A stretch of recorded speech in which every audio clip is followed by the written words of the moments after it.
If you went back in time to that day, to that evening, to the evening of that day, and you said, in 12 years, an American president is advocating the allying with Al Qaeda representatives to overthrow the president of a nation that has been cordially received by Nancy Pelosi, who has dined with John Kerry and his wife, people would not believe you.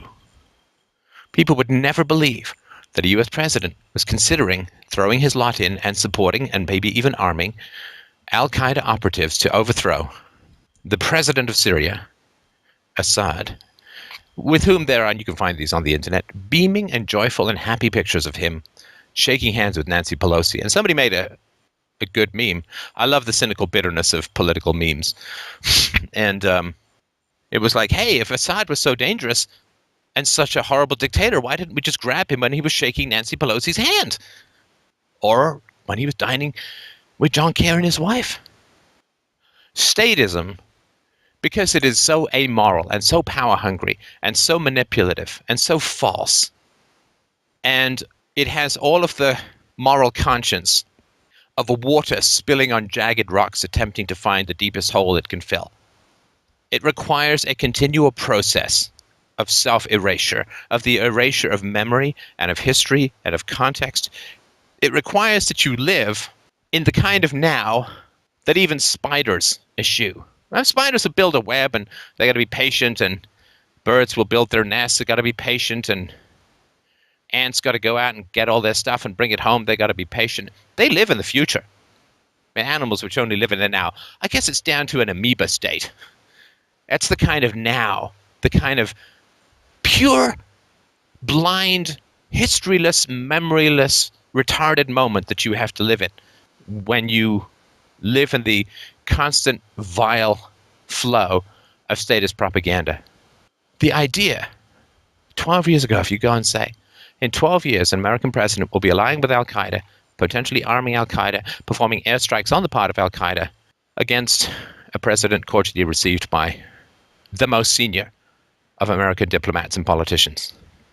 People would say that's treason, blasphemy. If you had made that the plot of Alias or 24 or a movie or something like that, if you made that as a plot, that an American president is allying with Al Qaeda, 12 years after 9/11, when the official story is Al Qaeda was 9/11, you would have been accused of the most bitter, cynical, revolting, nihilistic perspective on the world, that you would have been boycotted, you would have been shouted down, people would have booed you, people would have said, what a black and vicious portrait of the American political system. There is no one alive who could have been so cynical as to imagine that not 12 years after they claimed that this terrorist organization murdered in cold blood over 3,000 Americans, that the president would be allying with the rebel forces in Syria, which are not just representatives of Al Qaeda, not just kind of knotted up with Al Qaeda, but are actually Al Qaeda. But this is the weird thing that has to happen to your brain when you live in a statist society, is that you have to live in this amoral, empty, vacuous, soulless, postmodern hell of nothing and no one but the power and the lie of the moment. That is all you live on. That is all you breathe. That is all you feed to the blind, faceless Pink Floyd school children falling into the meat grinder souls of the democratic citizenry. There's an old statement that it's been quoted many times, if people knew how the Federal Reserve really operated, there'd be a revolution tomorrow. Come on. U.S. president is desperate to ally himself with Al-Qaeda forces. And who's really talking about it? You can't hear about it. You can't really talk about it. Have we lost completely our capacity for moral outrage? Have we lost completely our capacity to get generally fucking pissed off at the psychotic nature of the system that we live under, that grinds us down? And grinds us down fundamentally with irrationality and immorality. Even so, more so than mere force. The force is just an effect of our internal forgetting of our eternal ignoring, what Ayn Rand called the blank out. Do you remember what George Bush said? George Bush the Younger, the shrub of the family. What did he say? He said, in ringing tones, anybody who aids and abets the terrorist is a terrorist. Anybody who aids and abets the terrorists is a terrorist, and he who is not with us is against us. So, terrorism is something to be solved by kidnapping, extraordinary rendition, torture, arbitrary imprisonment, drone strikes against terrorists. And anybody who aids and abets the terrorists, you see, is a terrorist. Al-Qaeda is pretty much a terrorist organization, according to all U.S. documents and foreign policy for the last, say, 20 years. Anybody who aids the terrorists is a terrorist. Who's aiding the terrorists now, my friends? So, can we expect Barack Obama to be shipped off to some godforsaken CIA hellhole in a country with no extradition treaty, waterboarded, and asked to reveal his sources, and asked to reveal his intelligence, and asked to reveal the cells operating at large? Of course not.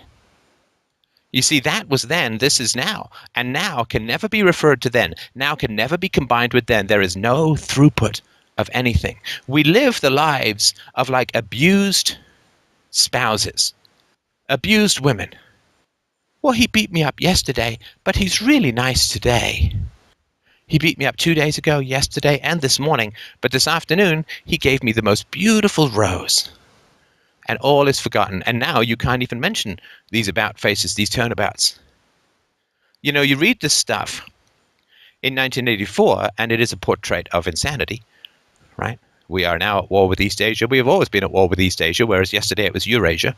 This constant erasing of the past, this constant living in the propaganda of the now, it squeezes and shreds and crushes any capacity for moral integrity in the heart of mankind to such a degree that I almost don't know the degree to which I would seriously get behind and push for the continued success of the species as it stands.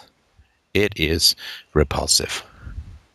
It is repulsive the degree to which we have forgotten all the moral absolutes of yesterday for the sake of the complete opposite moral absolutes of today. And we don't even know that we've forgotten them. Look, it's one thing to say, I betray my principles. It's another thing to say, I have no principles. It's another thing to say, I will have these principles which are the opposite of yesterday's principles because these principles are more useful for me today. Those are all crazy, but functionally crazy.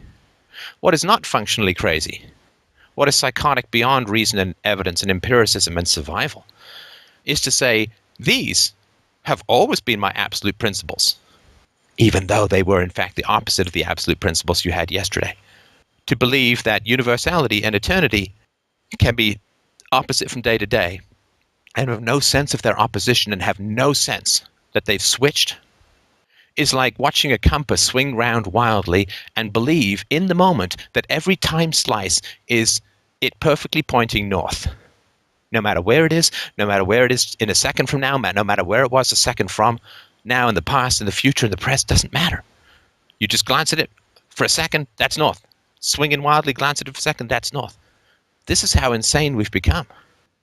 And it is hard not to feel despair after all the lessons of the past 12 years, after the war in Afghanistan, where the U.S.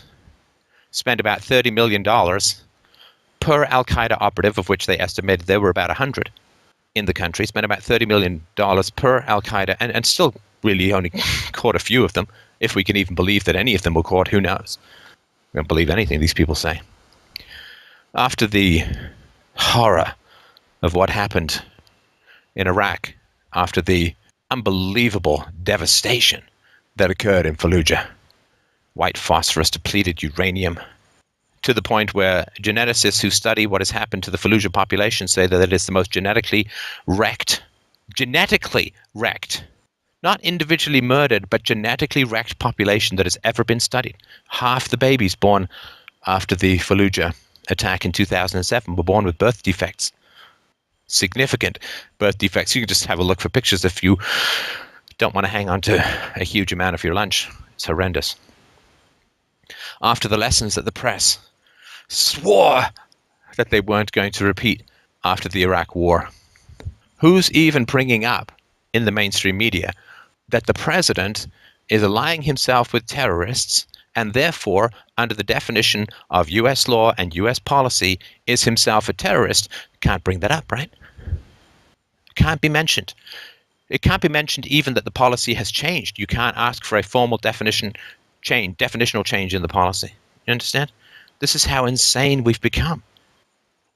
In 1984, they said, we are now at war with East Asia. We have always been at war with East Asia. The second part is the clue that something has changed. We don't even have the second part of that sentence anymore in this disintegration of our brains that is casting as fine a dust around our heads as Saturn's rings.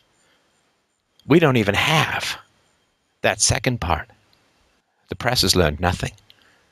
We have learned nothing.